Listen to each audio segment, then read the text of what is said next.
ये उत्तराखंड के लोकल उत्पादों को विदेशी बाजारों में स्थापित करने के लिए बहुत अभिनव प्रयास है। ये हमारी वोकल फॉर लोकल और लोकल फॉर ग्लोबल की अवधारणा को और मजबूत करता है। इससे उत्तराखंड के स्थानीय उत्पादों को विदेशी बाजारों में पहचान मिलेगी, नया स्थान मिलेगा। भारत के तो हर जिले, हर ब्लॉक में ऐसे प्रोडक्ट हैं जो लोकल हैं, लेकिन उनमें ग्लोबल बनने की संभावनाएं हैं। मैं अक्सर देखता हूं कि विदेशों में कई बार मिट्टी के बर्तन को भी बहुत स्पेशल बनाकर प्रस्तुत किया जाता है। ये मिट्टी के बर्तन वहां बहुत महंगे दामों में मिलते हैं। भारत में तो हमारा विश्वकर्मा साथी ऐसे अनेक बेहतरीन प्रोडक्ट्स पारंपरिक रूप से बनाते हैं। हमें स्थानीय उत्पादों के लिए इस तरह के महत्व को भी समझना होगा और इनके लिए ग्लोबल मार्केट को एक्सप्लोर करना होगा। और इसलिए ये जो हाउस ऑफ हिमालय ब्रांड आप लेके आए हैं, उसे मुझे एक व्यक्तिगत रूप से आनंद का विषय है मेरे लिए। यहां बहुत कम लोग होंगे जिनको शायद मेरे एक संकल्प के विषय में पता होगा, क्योंकि ये संकल्प कुछ ऐसे मेरे होते हैं उसमें आपको सीधा बेनिफिट शायद न दिखता हो, लेकिन उसमें ताकत बहुत बड़ी है। मेरा एक संकल्प है, आने वाले कुछ समय में मैं इस देश में 2 करोड़ ग्रामीण महिलाओं को 2 करोड़ ग्रामीण महिलाओं को लखपति बनाने के लिए मैंने लखपति दीदी अभियान चलाया है। 2 करोड़ लखपति दीदी बनाना हो सकता है कठिन काम होगा, लेकिन मैंने मन में संकल्प बना लिया है। ये हाउस ऑफ हिमालय जो ब्रांड बनती है ना, तो मेरा जो 2 करोड़ लखपति दीदा ने बनाने का काम है ना, वो तेजी से इसमें बढ़ जाएगा। और इसलिए भी मैं धन्यवाद करता हूं। साथियों, आप भी एक बिजनेस के रूप में यहां के अलग अलग जिलों में ऐसे प्रोडक्ट्स की पहचान करें। हमारी बहनों के सेल्फ हेल्प ग्रुप्स हो, एफपीओज हो, उनके साथ मिलकर नई संभावनाओं को तलाश करें। ये लोकल को ग्लोबल बनाने के लिए एक अद्भुत पार्टनरशिप हो सकती है।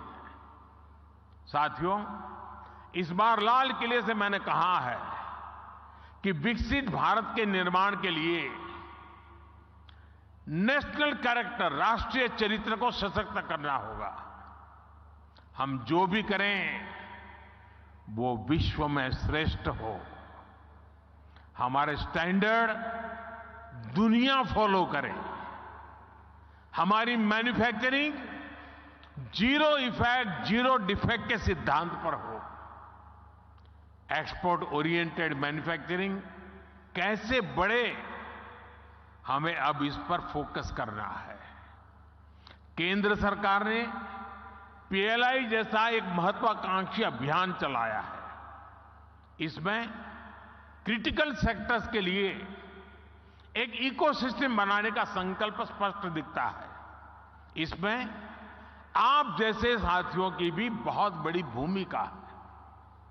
ये लोकल सप्लाई चेन को, हमारे एमएसएमईज को मजबूत करने का समय है, उस पर निवेश करने का समय है।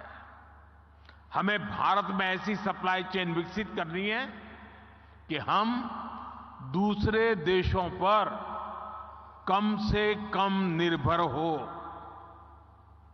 हमें उस पुरानी मानसिकता से भी बाहर आना है कि फलां जगह कोई चीज कम कीमत में उपलब्ध है तो वहीं से इंपोर्ट कर दो। इसका बहुत बड़ा नुकसान हमने झेला है। आप सभी उद्यमियों को भारत में ही कैपेसिटी बिल्डिंग पर भी उतना ही जोर देना चाहिए। जितना फोकस हमें एक्सपोर्ट को बढ़ाने पर करना है, उतना ही अधिक बल इंपोर्ट को घटाने पर भी देना है। हम 15 लाख करोड़ रुपए का पेट्रोलियम प्रोडक्ट हर साल इंपोर्ट करते हैं। कोयला प्रधान देश होते हुए भी हम 4 लाख करोड़ का कोयला हर साल इंपोर्ट करते हैं। पिछले 10 वर्षों में देश में दलहन और तिलहन इसके इंपोर्ट को कम करने के लिए अनेक प्रयास हुए हैं, लेकिन आज भी देश को 15,000 करोड़ रुपए से ज्यादा की दालें बाहर से इंपोर्ट करनी पड़ रही है।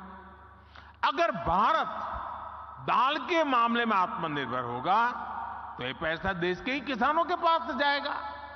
साथियों, आज हम न्यूट्रिशन के नाम पर, और मैं तो देखता हूं किसी भी मिडिल क्लास फैमिली के यहां भोजन के लिए चले जाइए,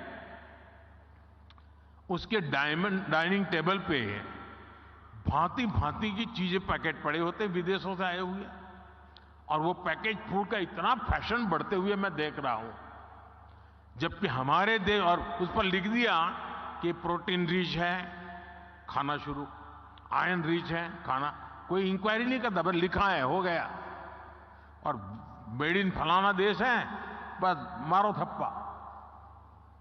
अरे हमारे देश में मिलेट से लेकर दूसरे तमाम फूड है जो कहीं अधिक न्यूट्रिशियस है। हमारे किसानों की मेहनत पानी में नहीं जानी चाहिए। यही उत्तराखंड में ही ऐसे आयुष है जुड़े ऑर्गेनिक फल सब्जियां जुड़े उत्पादों के लिए अनेक संभावनाएं हैं। एक किसानों और उद्यमियों दोनों के लिए नई संभावनाओं के द्वार खोल सकती है।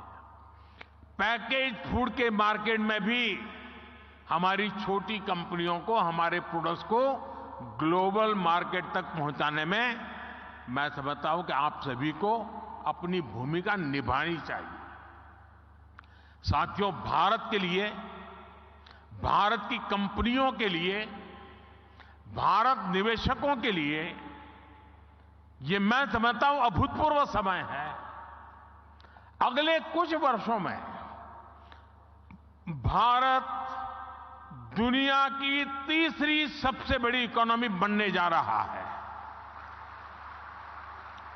और मैं देशवासियों को विश्वास दिलाता हूं कि मेरी तीसरी टर्म में देश दुनिया में पहले 3 में होके रहेगा।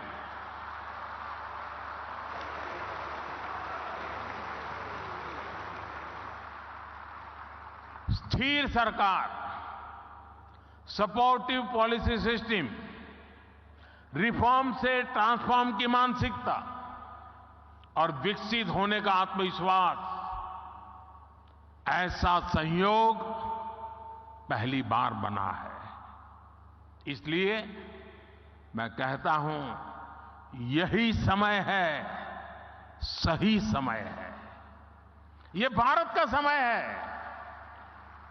मैं आपका आह्वान करूंगा, उत्तराखंड के साथ चलकर अपना भी विकास करिए और उत्तराखंड के विकास में भी सहयोगभागी जरूर बनिए। और मैं हमेशा कहता हूं, हमारे यहां सालों से एक कल्पना बनी हुई है, बोला जाता है कि पहाड़ की जवानी और पहाड़ का पानी पहाड़ के काम नहीं आता है। पहाड़ की जवानी और पहाड़ का पानी पहाड़ के काम नहीं आता है। जवानी रोजी रोटी के लिए कहीं चली जाती है, पानी बह करके कहीं पहुंच जाता है। लेकिन मोदी ने ठान ली है, अब पहाड़ की जवानी पहाड़ के काम भी आएगी और पहाड़ का पानी भी पहाड़ के काम आएगा।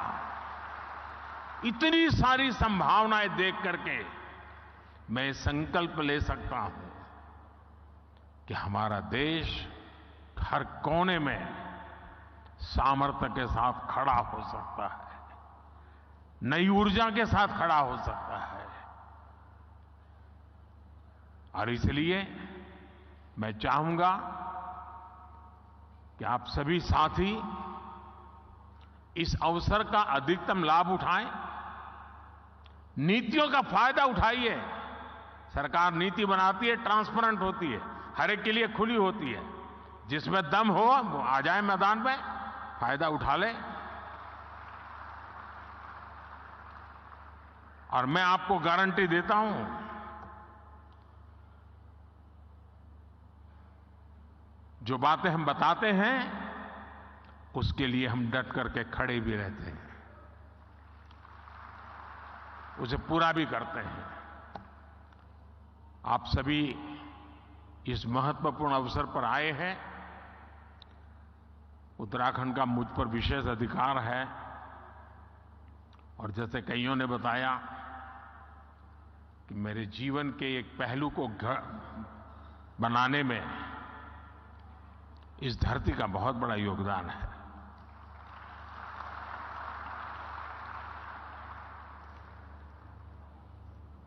अगर उसे कुछ लौटाने का अवसर मिलता है तो उसका आनंद भी कुछ और होता है। और इसलिए मैं आपको निमंत्रित करता हूं, आइए इस पवित्र धरती की चरण माथे पर लेकर के चल पड़िए। आपकी विकास यात्रा में कभी कोई रुकावट नहीं आएगी। ये इस भूमि के आशीर्वाद है। बहुत बहुत धन्यवाद, बहुत बहुत शुभकामनाएं।